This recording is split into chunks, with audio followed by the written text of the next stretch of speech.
So to sand these, I'm going to use 120 grit sandpaper. If you have a sanding block, go ahead and use it, but I wasn't about to buy one when I got scads of this stuff here. And I just really, really lightly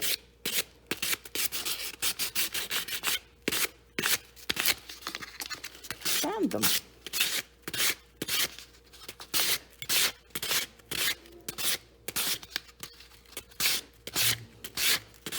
Now, these were originally gold.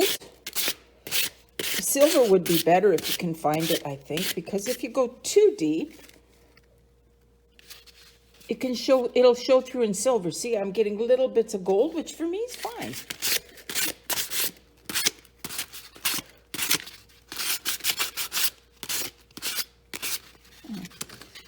Just got the bottom a little bit.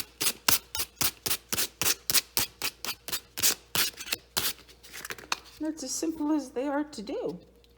Okay, next I'm going to take and I'm going to spray paint the caps, and I'll put them together and glue. Okay, thanks, bye.